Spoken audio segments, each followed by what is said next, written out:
안녕하세요. 사연동행입니다. 세상을 살다 보면 그 누구에게도 꺼내지 못한 이야기가 한둘쯤은 있죠. 이곳은 그런 마음들을 조용히 들어주는 작은 공간입니다. 구독은 공짜지만 그 마음은 참 귀하고 고맙습니다. 구독해주신다면 큰 힘이 될 거예요. 자, 그럼 오늘의 사연 시작합니다. 안녕하세요. 제가 유튜브에 사연을 보내는 건 처음인데 정말 어이없는 일을 당해서 이렇게 글을 쓰게 되었습니다. 저는 올해 41살 된 이태훈이라고 하고 인테리어 자영업을 하고 있습니다. 아내는 최수진이고 38살이죠. 결혼한 지 12년 됐고 아이는 없어서 부부끼리만 살고 있습니다. 사실 저희 부부는 그동안 큰 문제 없이 살았다고 생각했어요. 물론 완벽하지는 않았지만 서로 간섭하지 않고 각자 일하며 평범하게 지냈거든요. 저는 주로 아파트 인테리어 일을 하니까 현장에 나가는 시간이 많고 아내는 집에서 온라인으로 쇼핑몰 관리 일을 하고 있습니다. 그래서 낮에는 각자 바쁘게 지내고 저녁에 만나서 함께 밥 먹고 텔레비전 보는 게 일상이었죠. 인테리어 일이라는 게 생각보다 힘든 일이에요. 새벽부터 나가서 저녁 늦게까지 현장에 있는 경우가 많거든요. 특히 아파트 입주철이 되면 정말 하루 종일 바쁘게 뛰어다녀야 합니다. 벽지 바르고 마루 깔고 몰딩 작업하고 하루 종일 손으로 일하다 보면 집에 와서는 정말 녹초가 되죠. 그래서 집에서는 아내와 대화를 많이 나누지 못했어요. 서로 피곤하니까 오늘 어땠어? 별일 없었어? 정도로 간단히 안부만 묻고 각자 할 일을 하는 게 일상이었습니다.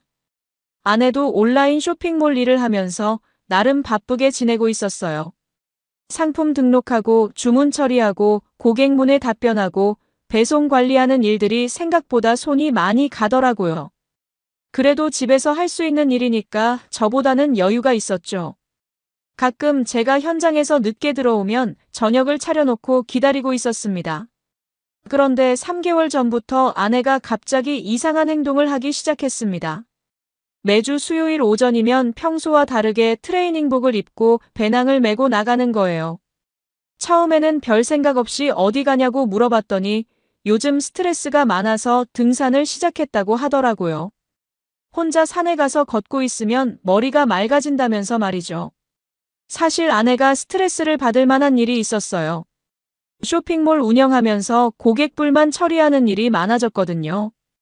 요즘 온라인 쇼핑 고객들이 예전보다 까다로워져서 작은 일에도 컴플레인을 넣는 경우가 많아요.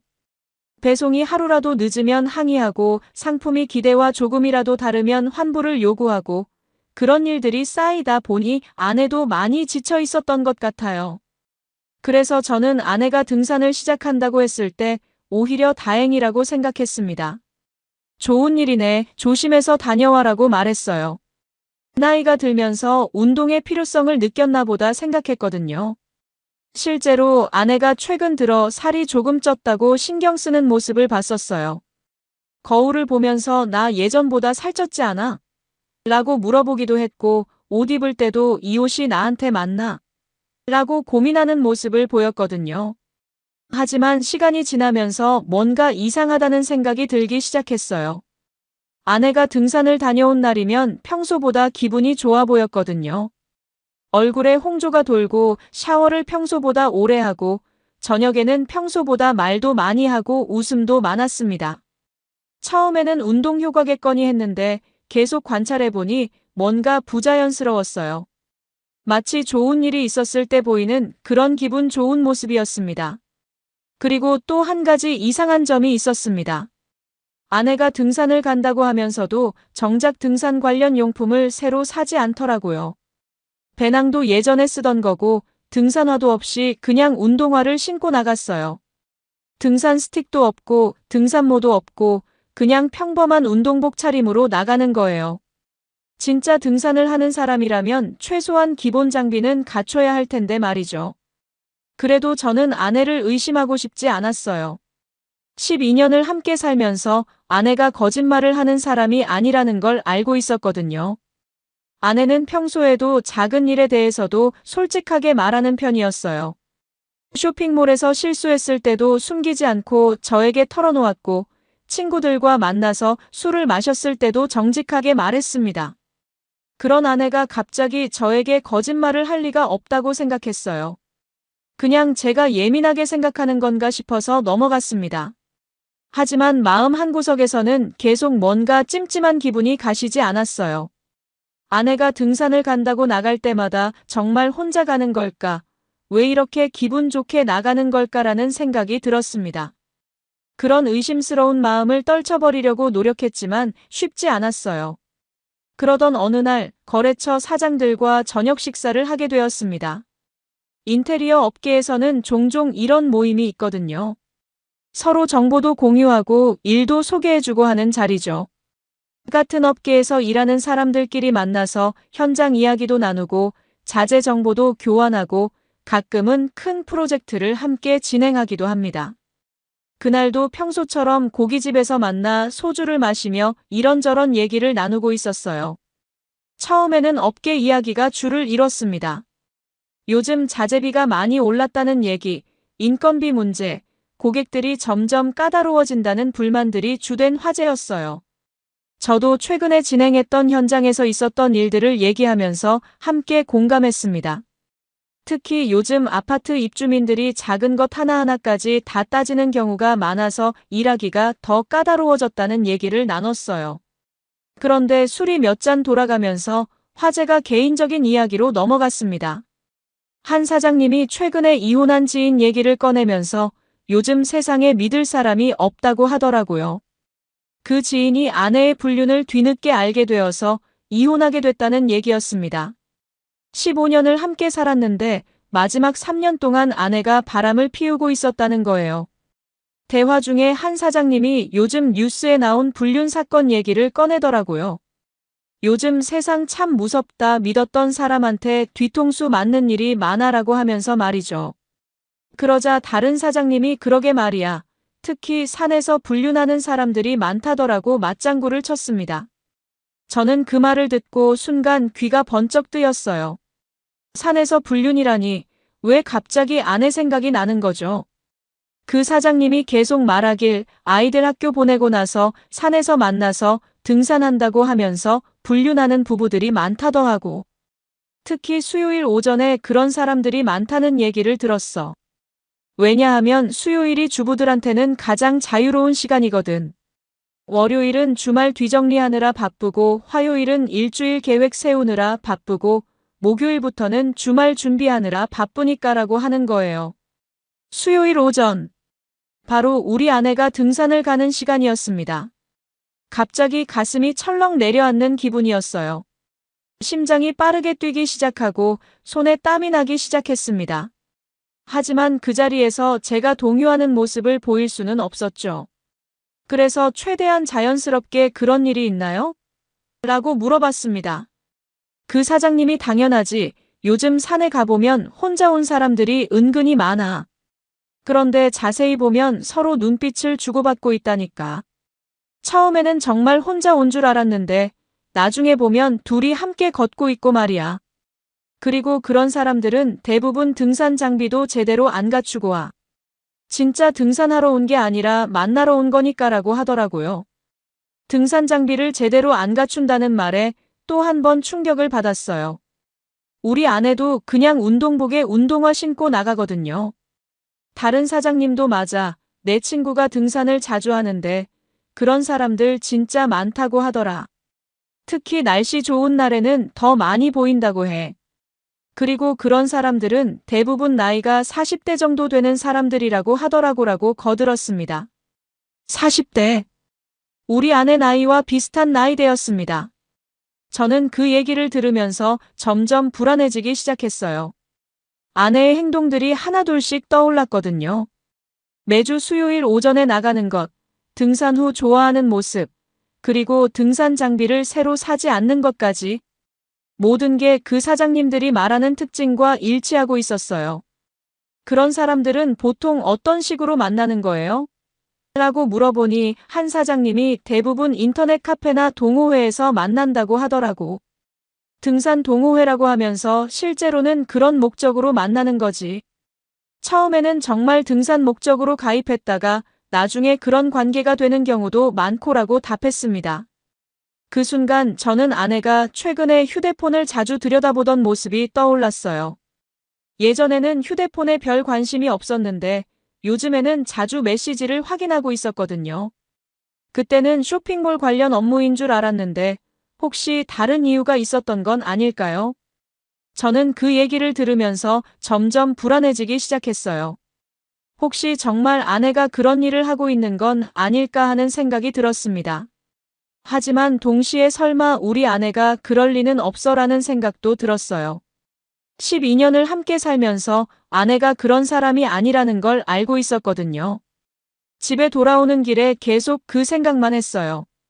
차 안에서 혼자 설마 우리 아내가 그럴 리는 없어라고 중얼거리면서도 한편으로는 의심의 씨앗이 점점 커지고 있었습니다.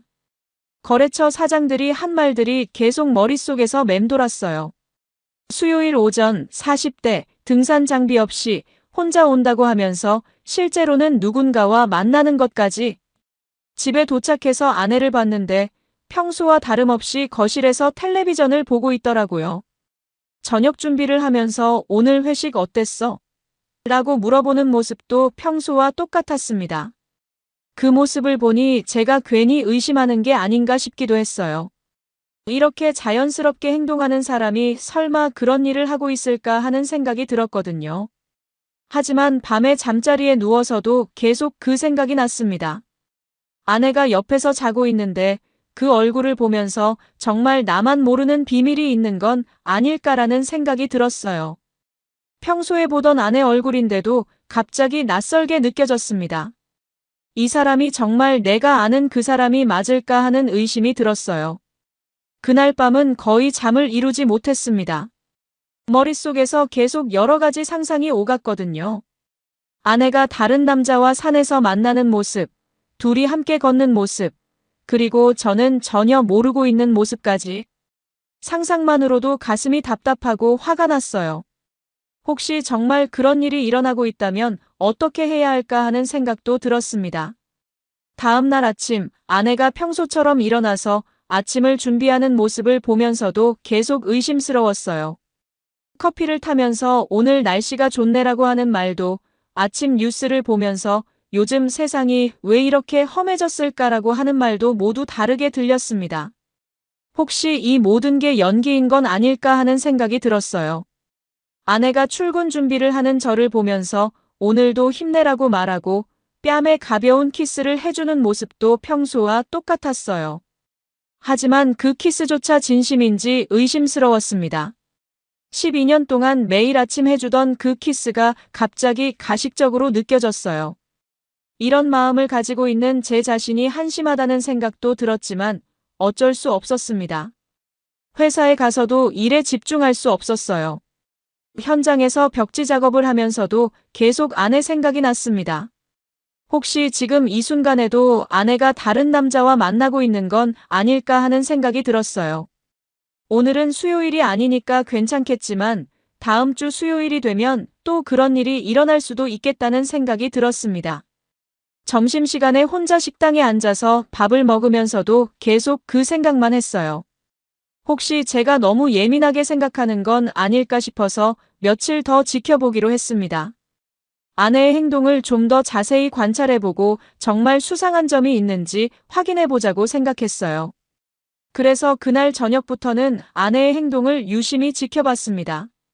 휴대폰을 보는 횟수, 메시지가 올 때의 반응, 그리고 평소와 다른 행동이 있는지 모든 것을 관찰했어요. 처음에는 별다른 이상한 점을 발견할 수 없었습니다. 평소처럼 쇼핑몰 관리하고 저녁 준비하고 함께 텔레비전 보는 모습이 전부였어요. 하지만 며칠 지나면서 몇 가지 이상한 점들을 발견하기 시작했습니다. 아내가 휴대폰 메시지를 받을 때 예전보다 얼굴 표정이 밝아지는 것 같았어요. 그리고 메시지를 확인한 후에는 혼자 미소를 짓는 경우가 많았습니다. 쇼핑몰 관련 메시지라면 그런 반응을 보일 이유가 없는데 말이죠.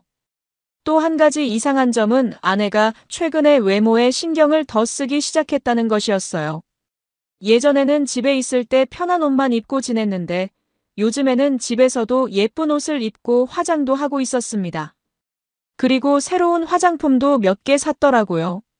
나도 이제 나이가 들어가니까 관리를 해야지라고 하면서 말이에요. 시간이 지날수록 의심은 더 커져갔어요.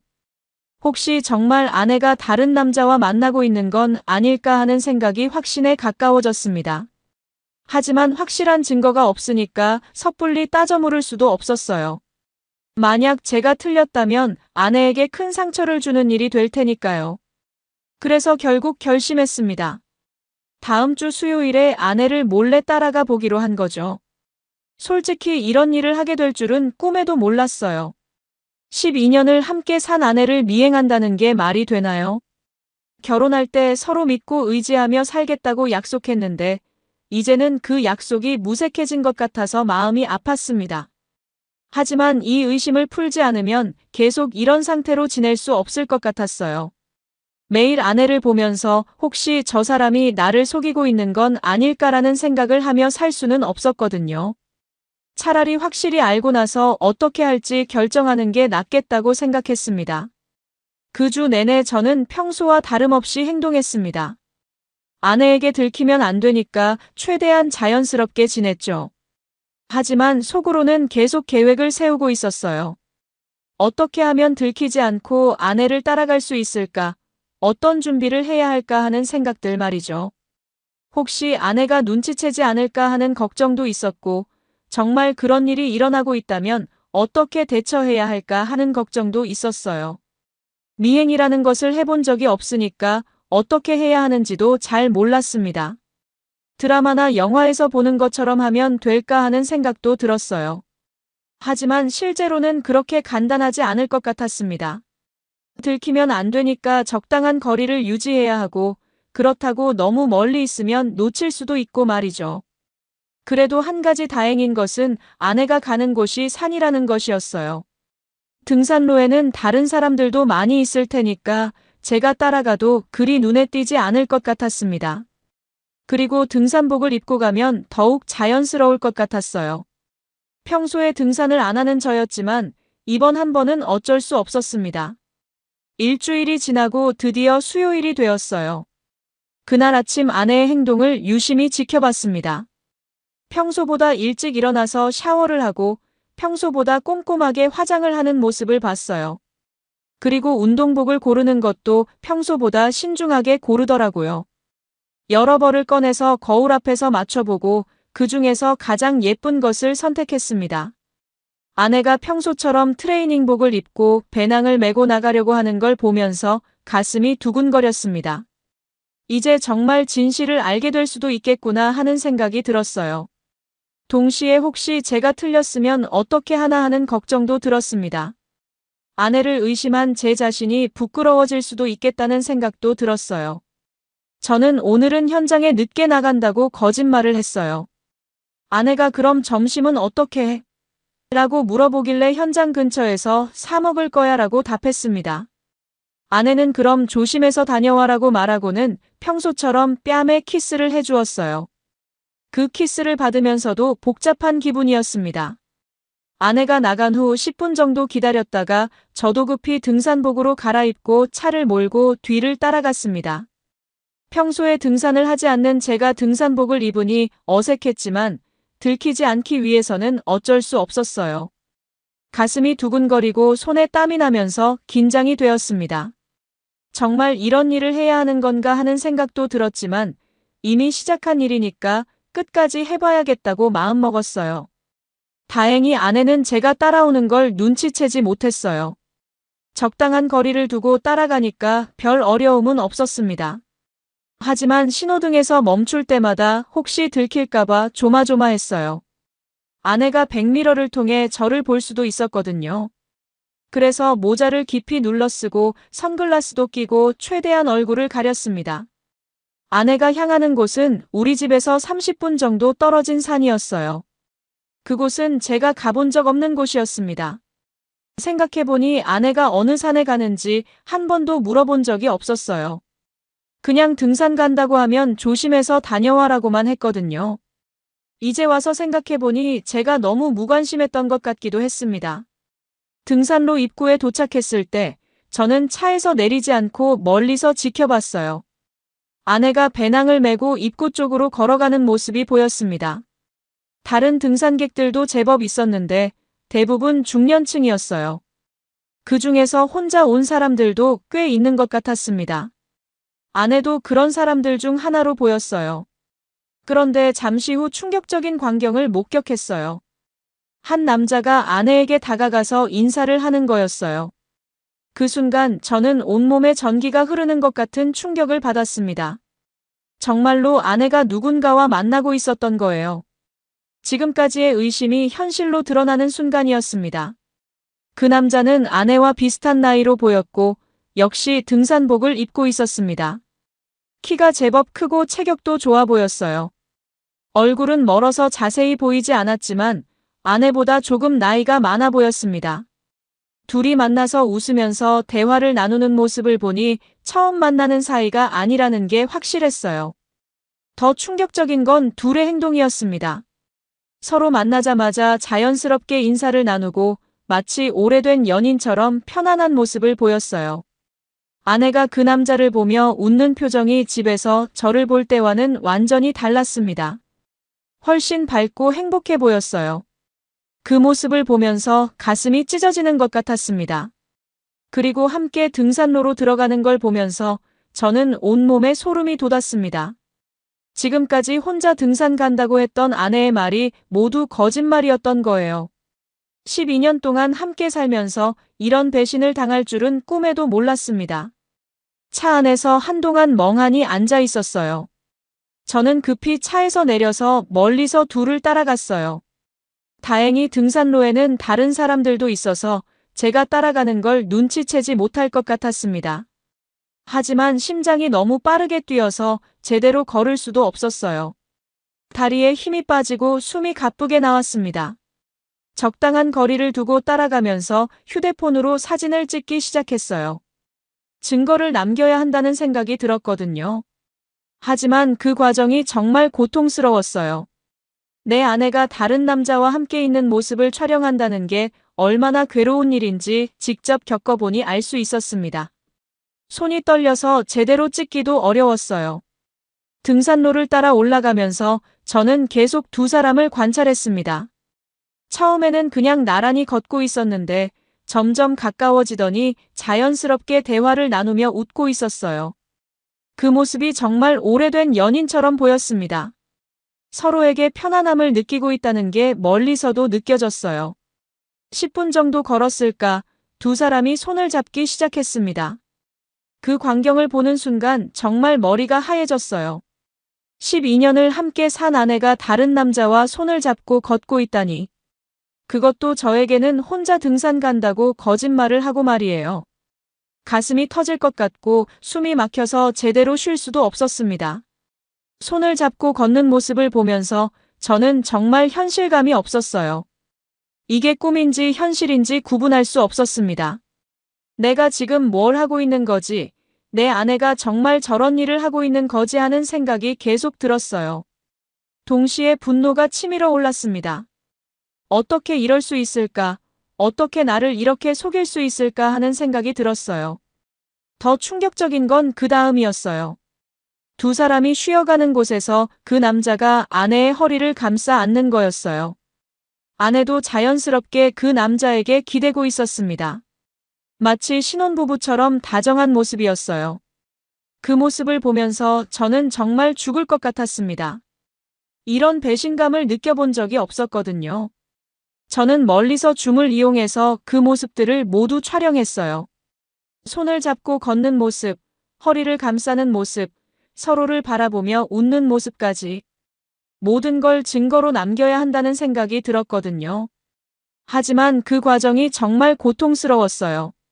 내 아내가 다른 남자와 저런 모습을 보이는 걸 지켜보는 게 얼마나 괴로운지 말로 설명할 수 없습니다. 휴대폰을 들고 사진을 찍으면서도 손이 계속 떨렸어요.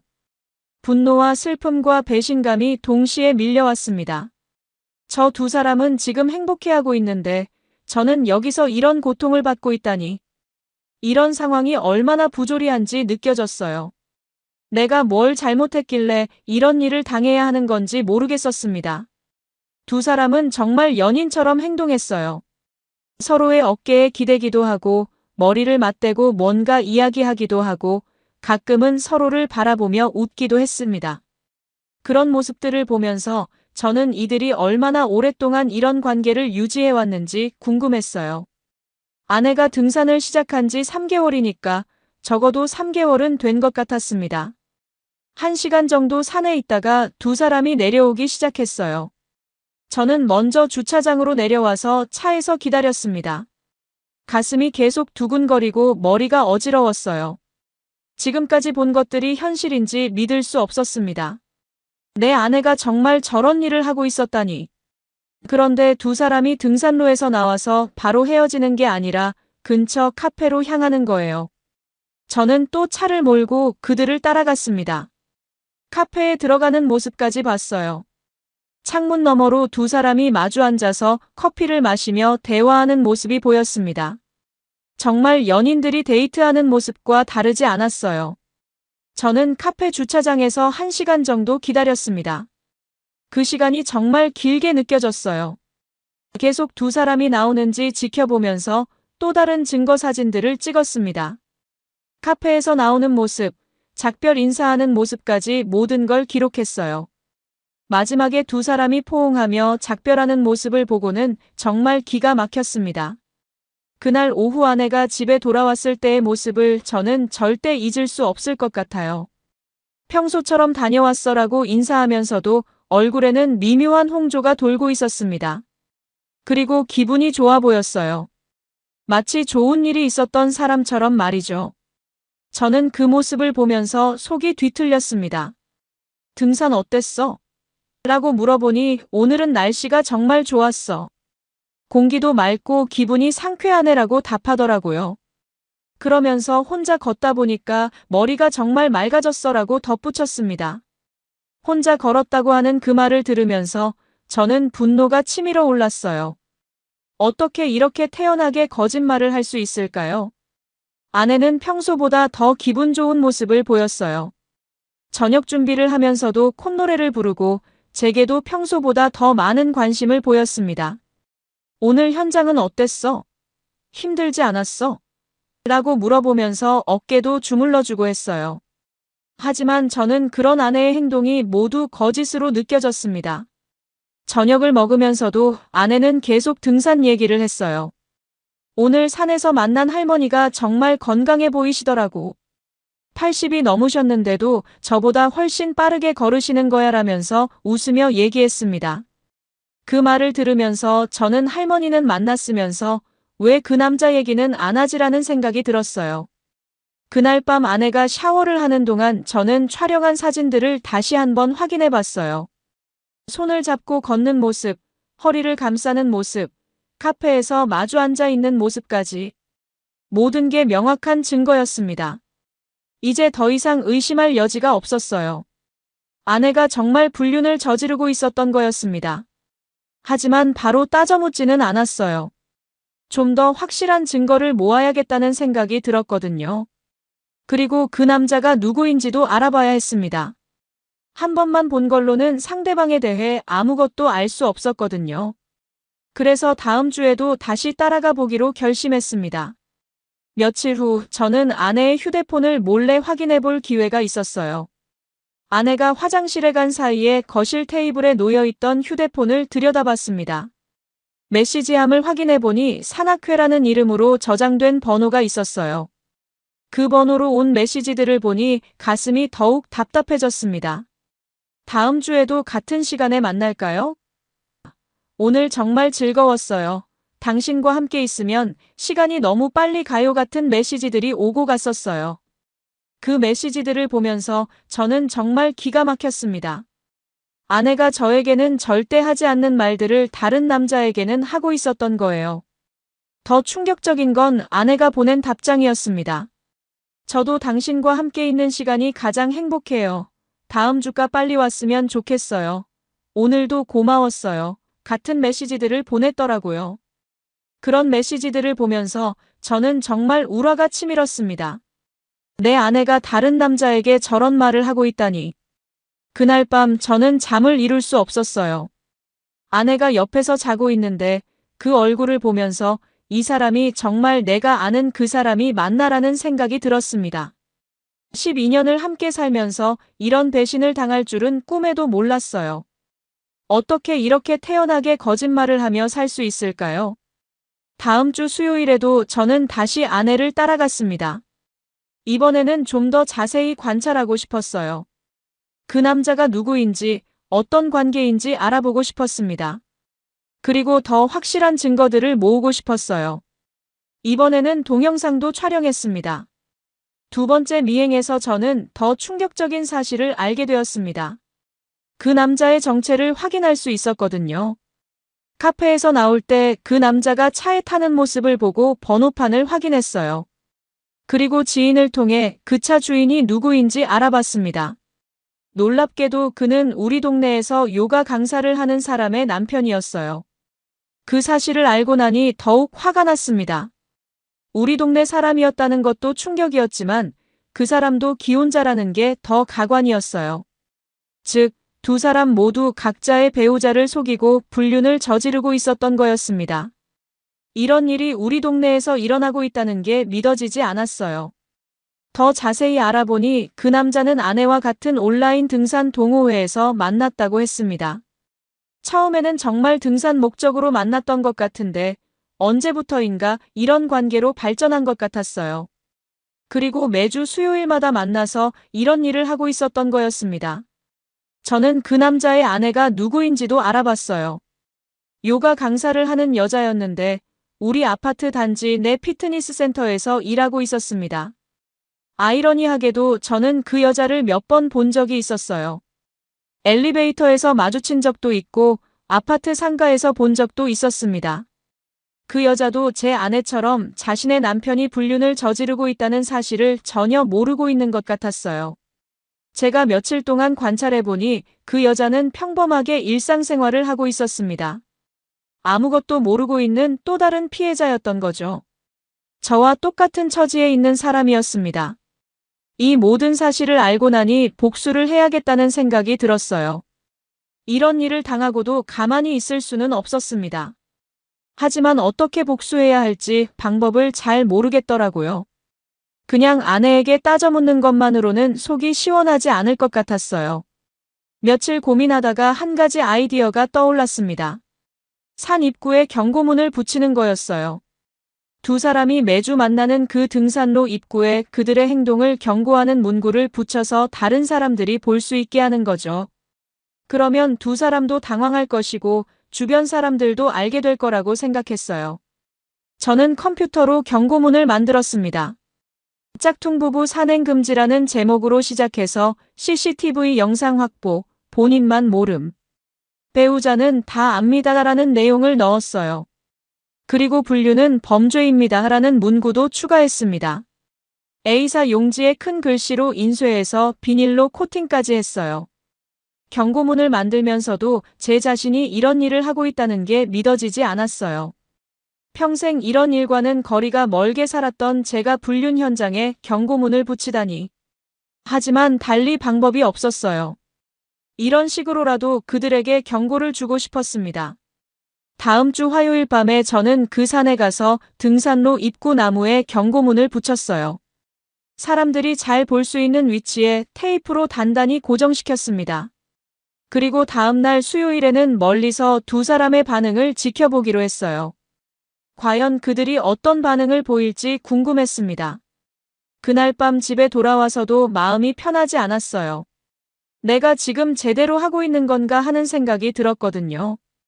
하지만 동시에 속이 조금 시원한 기분도 들었습니다. 적어도 가만히 당하고만 있지는 않겠다는 의지를 보인 것 같았어요. 드디어 수요일이 되었습니다. 저는 평소보다 일찍 산에 도착해서 경고문이 제대로 붙어 있는지 확인했어요. 다행히 그대로 있었고 이미 몇몇 등산객들이 그것을 보고 수군거리고 있었습니다. 요즘 이런 일이 많다더라. 정말 세상이 어떻게 돌아가는 거야 같은 말들이 들렸어요. 아내와 그 남자가 도착했을 때의 반응은 정말 볼만했습니다. 처음에는 평소처럼 인사를 나누며 다가왔는데 경고문을 본 순간 두 사람의 표정이 완전히 굳어버렸어요. 아내는 얼굴이 새파랗게 질렸고 그 남자는 당황한 표정으로 주변을 두리번거렸습니다. 아내가 경고문을 읽는 모습을 보면서 저는 속이 시원했어요. 그동안 저를 속이고 거짓말을 했던 대가를 치르는 순간이었거든요.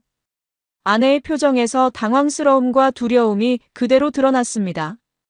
더 이상 자신들의 행동이 비밀이 아니라는 걸 깨달은 것 같았어요. 그 남자는 경고문을 보더니 화를 내기 시작했습니다. 이거 누가 한 거야? 이런 걸 붙일 권리가 어디 있어? 라고 하면서 경고문을 떼려고 했어요.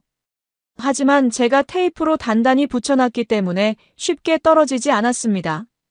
그 모습을 보면서 저는 웃음이 나왔어요. 주변에 있던 다른 등산객들도 그들을 이상하게 쳐다보기 시작했습니다. 경고문 때문에 이미 관심이 집중되어 있었는데 그 남자가 화를 내며 경고문을 떼려고 하니까 더욱 의심스러워 보였던 거죠. 몇몇 사람들은 휴대폰으로 사진을 찍기도 했어요. 아내는 그런 상황이 견딜 수 없었던 것 같아요. 주변 사람들의 시선을 받으며 서 있는 게 너무 부끄러웠나 봅니다. 그 남자에게 오늘은 그냥 가자고 말하면서 급히 그곳을 벗어나려고 했어요. 얼굴을 가리며 도망가는 모습이 정말 초라해 보였습니다. 하지만 그 남자는 쉽게 포기하지 않았어요. 이런 걸 누가 했는지 알아내야 해라고 하면서 주변 사람들에게 물어보기도 했습니다. 물론 아무도 대답해주지 않았죠. 오히려 그런 행동 때문에 더욱 수상해 보였어요. 결국 아내의 만류로 그 자리를 떠났습니다. 그날 오후 아내가 집에 돌아왔을 때 표정이 완전히 달라져 있었어요. 평소의 밝은 모습은 온데간데 없고 겁에 질린 표정으로 들어왔습니다. 다녀왔어라고 인사는 했지만 목소리에 힘이 없었어요. 그리고 평소와 달리 등산이 어땠는지에 대한 얘기를 전혀 하지 않았습니다. 저는 일부러 오늘 등산은 어땠어? 라고 물어봤어요. 그러자 아내가 그냥 별로였어라고 대답하더라고요. 그리고는 방으로 들어가서 한동안 나오지 않았습니다. 아마 그 경고문 때문에 충격을 받은 것 같았어요. 자신들의 비밀이 들통났다는 사실에 당황하고 있는 모습이었습니다. 저녁 시간이 되어도 아내는 평소와 완전히 달랐어요. 보통은 등산을 다녀온 날에는 기분이 좋아서 저녁 준비도 즐겁게 하고 이런저런 얘기도 많이 했는데 그날은 말수가 현저히 줄어들었습니다. 저녁을 먹으면서도 계속 뭔가 생각에 잠겨있는 모습이었어요. 무슨 일 있어? 오늘 표정이 안 좋네라고 물어보니 아니야. 그냥 좀 피곤해라고 답하더라고요. 하지만 그 표정을 보면 단순히 피곤한 게 아니라는 걸 알 수 있었습니다. 뭔가 큰 충격을 받은 사람의 표정이었어요. 아마 자신들이 들켰다는 사실에 공포를 느끼고 있는 것 같았습니다. 그날 밤 아내는 휴대폰을 계속 들여다보고 있었어요. 분명히 그 남자와 메시지를 주고받고 있는 것 같았습니다. 아마 오늘 일어난 일에 대해 얘기하고 있겠죠. 어떻게 대처할지, 누가 이런 짓을 했을지에 대해 논의하고 있을 거예요. 그런 모습을 보면서 저는 더욱 확신이 들었습니다. 며칠 후 저는 아내에게 결정적인 한 방을 날릴 준비를 했습니다. 지금까지 촬영한 모든 사진들을 프린트해서 정리했어요. 등산로에서 손을 잡고 걷는 사진, 허리를 감싸 안는 사진, 카페에서 마주 앉아 있는 사진, 그리고 작별할 때 포옹하는 사진까지. 모든 증거를 한눈에 볼 수 있게 정리했습니다. 그 다음 주 수요일, 아내가 또 등산을 간다고 나가려고 할 때 저는 말렸어요. 오늘은 등산 말고 집에 있어라고 했죠. 아내가 왜? 무슨 일 있어? 라고 물어보길래 오늘 우리 얘기할 게 있어라고 답했습니다. 그때 아내의 표정이 또 한 번 굳어지는 걸 봤어요. 아내는 무슨 얘기인데? 라고 물어봤지만 저는 나중에 하자고만 했습니다. 그리고 아내에게 등산복을 벗고 편한 옷으로 갈아입으라고 했어요. 아내는 뭔가 불안한 표정으로 제 말에 따랐습니다. 아마 제가 뭔가 알고 있다는 걸 눈치챈 것 같았어요. 오후에 아내가 집에서 불안해하며 계속 휴대폰을 보고 있을 때 저는 준비해둔 사진들을 식탁 위에 펼쳐놓았습니다. 아내가 거실에서 나와 주방으로 오는 순간 그 사진들을 보고 완전히 얼어붙었어요. 얼굴이 새하얗게 변하면서 말을 할 수 없는 상태가 되었습니다. 이게 당신이 말한 혼자 걷는 등산이야? 라고 물어보니 아내는 아무 말도 하지 못했어요. 그냥 고개를 푹 숙이고 서 있기만 했습니다. 변명도 하지 않고 울지도 않고 단지 침묵만 지킬 뿐이었어요. 그 모습을 보면서 저는 오히려 더 화가 났습니다. 12년을 함께 살면서 이렇게 나를 속이고 있었던 거야? 매주 수요일마다 혼자 등산 간다고 거짓말하면서 다른 남자와 만나고 있었던 거지. 라고 따져 물었지만 아내는 여전히 아무 말도 하지 않았어요. 고개만 더 깊이 숙일 뿐이었습니다. 저는 이미 모든 준비를 마친 상태였어요. 이혼 변호사와 상담도 받았고 이혼 소송 서류도 준비해뒀습니다. 그리고 그 남자에게는 정식으로 상간자 소송을 걸 예정이었어요. 또한 재산 보호 조치도 이미 취해둔 상태였습니다. 아내가 함부로 재산을 처분하지 못하도록 말이죠. 나는 이미 모든 준비를 다 끝냈어. 이혼 소송도 접수했고 재산 분할도 내 유리하게 정리해뒀어. 그리고 당신이 만나던 그 남자에게는 상간자 소송을 걸 거야. 당신들이 한 짓의 대가를 제대로 치르게 할 거라고 말했어요. 그제야 아내가 고개를 들어 저를 봤는데 그 눈에는 절망이 가득했어요. 하지만 저는 더 이상 동정심을 느끼지 않았습니다. 12년 동안 쌓아온 신뢰를 한순간에 무너뜨린 사람에게 무슨 동정심을 느끼겠어요. 오히려 이제야 정의가 실현되는 것 같아서 속이 시원했습니다. 아내는 결국 한마디 사과도 없이 며칠 후 조용히 집을 나갔어요. 짐을 챙기면서도 미안하다는 말 한마디 하지 않았습니다. 그 모습을 보면서 저는 정말 이 사람을 제대로 몰랐구나 하는 생각이 들었어요. 12년을 함께 살았지만 진짜 모습은 이런 사람이었던 거죠. 몇 주 후 저는 똑같은 산을 다시 올랐습니다. 그날 경고문이 붙어있던 자리에는 이제 낡은 테이프 자국만 남아 있었어요. 누군가 떼어간 것 같았습니다. 하지만 그 자리를 보면서 저는 뿌듯함을 느꼈어요. 적어도 그들의 더러운 행동을 중단시키는 데는 성공했으니까요. 등산로를 걸으면서 옆 벤치에 앉아있는 한 할아버지를 봤는데 그분 곁에 작은 쪽지 하나가 놓여 있었어요. 호기심에 가까이 가서 보니 여긴 진짜 부부만 걷는 곳이었으면 좋겠습니다 라고 적혀 있더라고요. 아마 저와 비슷한 경험을 한 분이 남긴 것 같았습니다. 그 문구를 보면서 저는 이 세상에 저와 같은 피해자들이 얼마나 많을까 하는 생각이 들었어요. 믿었던 사람에게 배신당하고 10년 넘게 쌓아온 신뢰가 한순간에 무너지는 경험을 한 사람들이 얼마나 많을까요? 그런 사람들을 위해서라도 불륜은 절대로 용서받아서는 안 되는 행위라고 생각합니다. 저는 그 쪽지를 조용히 바라보다가 천천히 산을 내려왔어요. 이제 새로운 시작을 해야 할 때였습니다.